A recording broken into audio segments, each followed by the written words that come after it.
Welcome to Cinemophile, where we bring you the best in independent, documentary, and foreign films, and we talk to the people who made them. I'm your host, Mike Caspar, and you can find out more about the program by going to cinemophilepod.com. In this follow-up to her award-winning film, The Unknown Country, Film Independent Spirit Award nominee filmmaker Morrisa Maltz's latest project, Jazzy, is an intimate portrait of Jasmine Bearkiller Shangreaux, a young Oglala Lakota girl growing up in Spearfish, South Dakota, from the ages of 6 to 12 years old. When Jazzy finds out her best friend Syriah is moving, she is confronted with the pains of growing up and the realities of the adult world. Just a beautiful film to watch, and so much here to recommend. The story of these two young women as they are dealing with the turbulence of growing up, school and friends and boys and so much more. Beautifully told. Truly a terrific film. She was kind enough to come on the program to talk about The Unknown Country, and we're so honored to have her back on the program, director and writer Morrisa Maltz. Morrisa Maltz, welcome back. Thanks so much for having me again. There's just so much to recommend regarding this film, and not the least of which is focusing on the life of Jazzy and her friend Syriah and how it plays out. And you can't help but be caught up in their friendship, their connection to one another, their connection to their friends, how open they are as far as performances are concerned. It's really quite a remarkable achievement, I think, just on that level alone. But these are interesting people. And in a context and in a community that we don't often see in film, in storytelling. Certainly we saw it in Unknown Country because that's where you focused your attention. But what was it about you getting to know Jazzy from Unknown Country and your connection to this community? But what was it that you saw in her that inspired you to want to make this film, Jazzy? So Jazzy actually and her family and Syriah live off the reservation. It's in a town called Spearfish, where I also live for part of the year. And it's about 3 hours from Pine Ridge. Jazzy actually lives quite close to me, about 5 minutes. We became, through making The Unknown Country, we became incredibly close. Just developed a really strong bond. I don't have kids yet, and I don't have nieces or nephews. I'm an only child. So watching Jazzy grow through The Unknown Country became honestly like one of the biggest highlights in my life. So it was a really natural progression that we went from making The Unknown Country to just filming more of Jazzy, because she was so incredible in the small moments that she had in The Unknown Country, and she clearly loved doing it. And we really wanted to also give her the opportunity to continue acting. And yeah, so that's how the project started. In terms of just mapping out what the story arc would be for Jazzy, and we can get into the actual story arc, but in terms of that, what did you know when you started this project, and how did it because it feels like you were flexible, you were in the way that you played out the story, how you were going to tell it, the story itself is, it feels like that in watching the film, it feels like it may have hit a couple of forks in terms of telling it. But how did that evolve, in terms of what we see in Jazzy?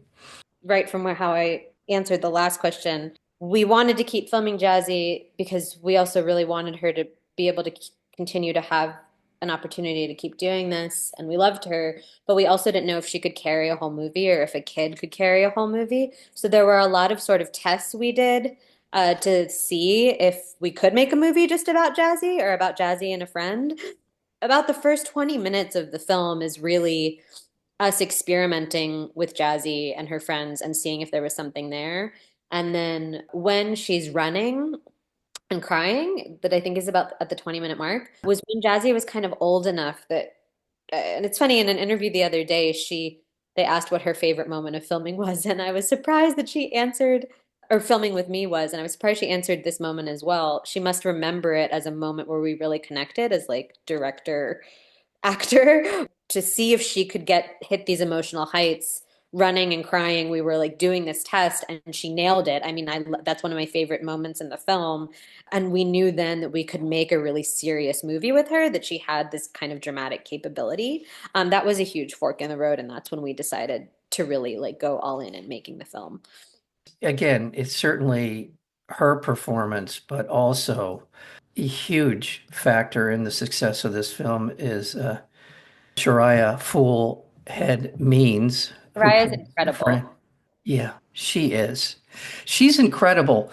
They're both great. I mean, I really can't overstate just how connected and I felt to those characters, and also their their friendship.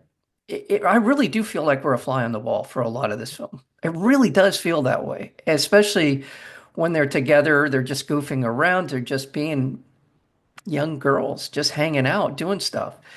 But also the fact that you're able to put into these situations kind of things that are outside of that relationship, family issues, getting through school, boys, all that kind of stuff just really feels so natural in this film. But Sarai is fantastic. Yeah, so Soraya hadn't, Jazzy had acted before in The Unknown Country. Soraya hadn't yet. We Once we kind of realized that we wanted to try making a movie about Jazzy, we tried to see if she had any friends that would work to sort of make it a bit of a friendship story. And Soraya was her close friend. As soon as the camera was, Soraya is very shy in real life, but is just such a one of those kids that just she's so creative and has such a sort of world inside her kind of waiting to come out in the right in the right moment. So as soon as the camera got on her, she it just brought out something in her. And I mean, I hang out with these kids all the time. Like I'm picking them up from school in a couple hours and we're going to go do an interview. And I mean, Jazzy and Soraya just texted me from school being like, "Can you get us early?" And I was like, "No, you guys have to do school." We'll hang out after. But like Soraya is there. Soraya just, I fell in love. Like I fell in love with Soraya as well in the process of making the film because she's just such a creative human and what the ability of what she's able to express with minimal dialogue and just like on her face honestly Yeah. reminded me a lot of Lily. She just was able to just express so much emotion.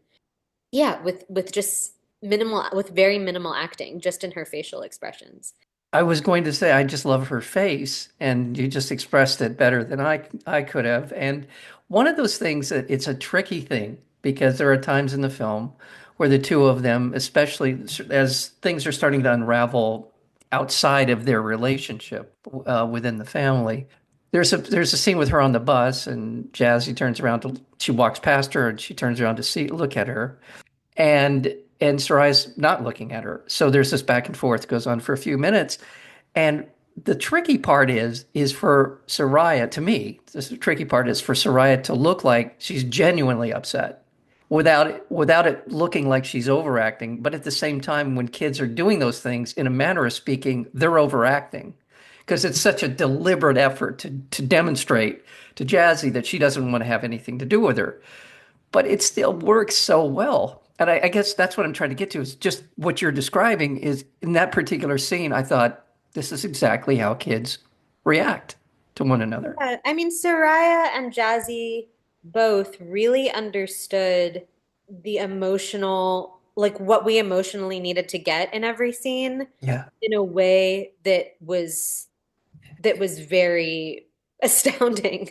Like to get to the dramatic effect of what needed to happen in those moments. Like, Soraya would turn on a face in a second that was just perfect. Like you didn't need to tell you were it was like, okay, here's what's happening, here's how you would feel, here's what you're doing, and Soraya would just be like, oh, okay, here's the facial expression that goes with that. And then Jazzy's mannerisms, like Jazzy's emotional range, sort of, I mean, that's how they are as people, but Jazzy's emotional range is much what's the right way to say it? Like, she has so many places she can go, like she's like, and so honing in on all those different emotions that Jazzy needed to bring out in the film was just an incredible experience watching her be able to hone in on this wide range of emotions that she needed as a kid to, you know. Yeah. Well, I just want to remind our listeners, we're talking about the film Jazzy, and we're speaking with the director and writer Morrisa Maltz. The film is being released through Vertical Entertainment, and I want to say it's coming out on March 7th, I believe. And Lizzie, correct me, or go ahead. Not on February 7th, but it's like a slow, no, no, no, you're good. Oh, It's a slow okay. rollout. So it's just started theaters and digital. They try to time it with Indie Spirit Awards. And it is the story of these two young girls who are hanging out, they from ages of 6 to 12 in the film, I believe, and how their relationship evolves and how they handle it. I mean, and it's a great, I would call it a great just hangout film.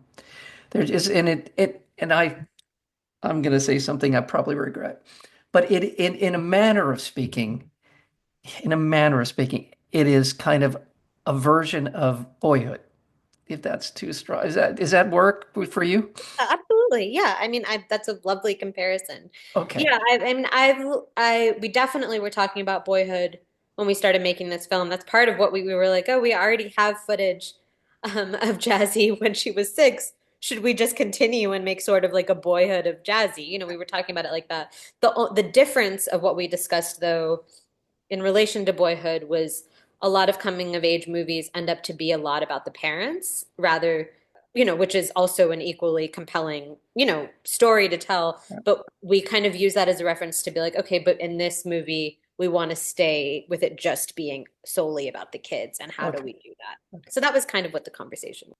Thank you, because I wasn't sure how I should say Yeah, that because yeah, I just liked everything about it. And by the way, I just happen to be a big Mojave Threes fan. And I know him from Slow Dive. I'm going off script here a little bit, but the music is wonderful in the film, by the way. I just love every piece in it. Happen to care be a a lot big about the music.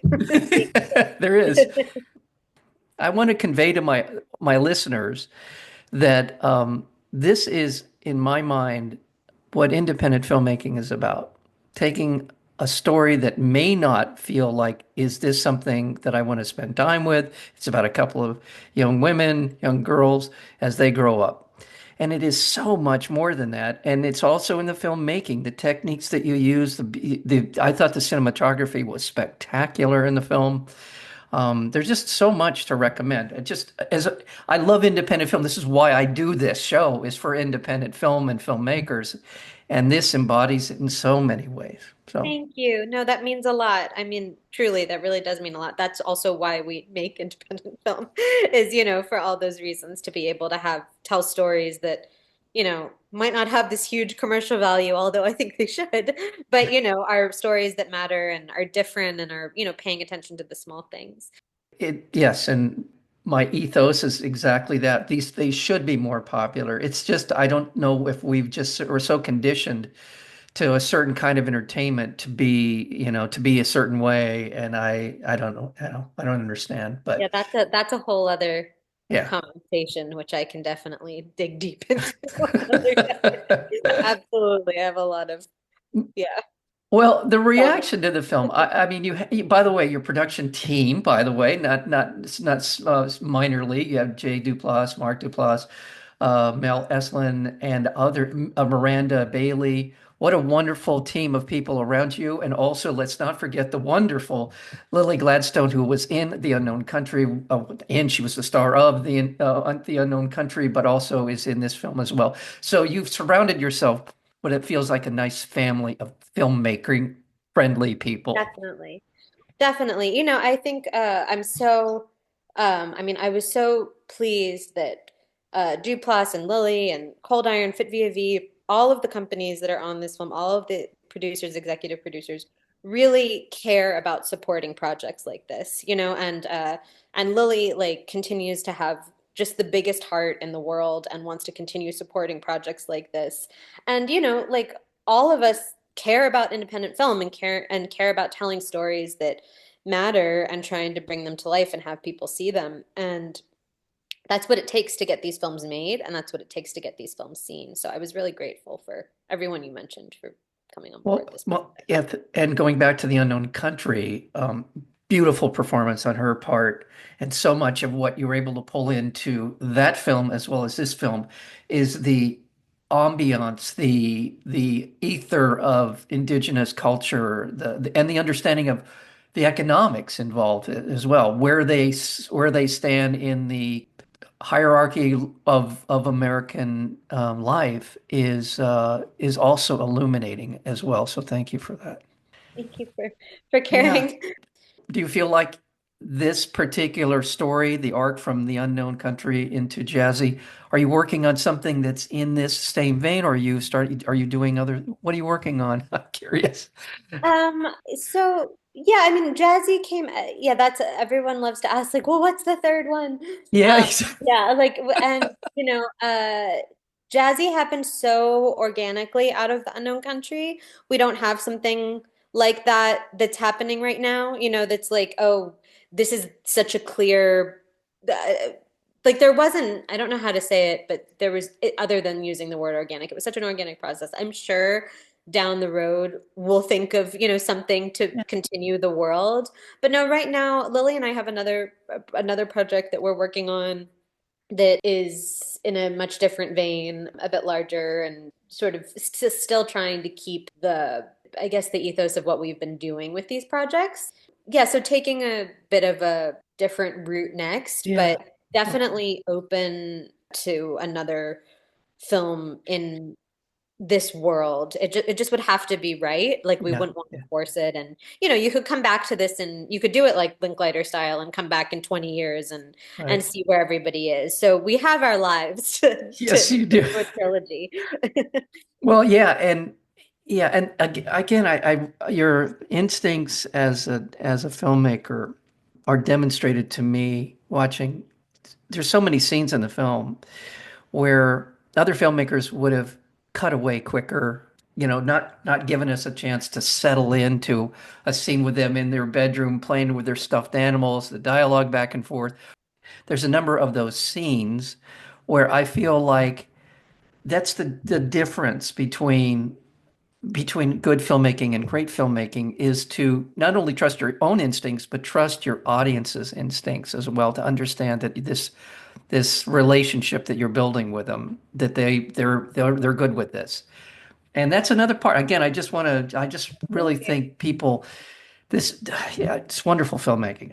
I keep coming back to that same thing, but it's just wonderful filmmaking. I really do appreciate that because that is something that, when you're making the film, you do struggle with, because you're like, okay, we're shooting for, this scene for 20 minutes or this moment for 20 minutes, or we're, in the edit, like those are always things we're struggling with. But like for me, I think so much of life and the beauty of life and what's important in life happen in the tiny moments. Exactly. And, like we have, you know, so many days of boring, but it's not boring. It's really what our life is, and then we have a few days where these big monumental moments happen that sort of define our lives. And that's what a lot of films are about, are those defining moments. But I love, making these films about sort of all the moments in between.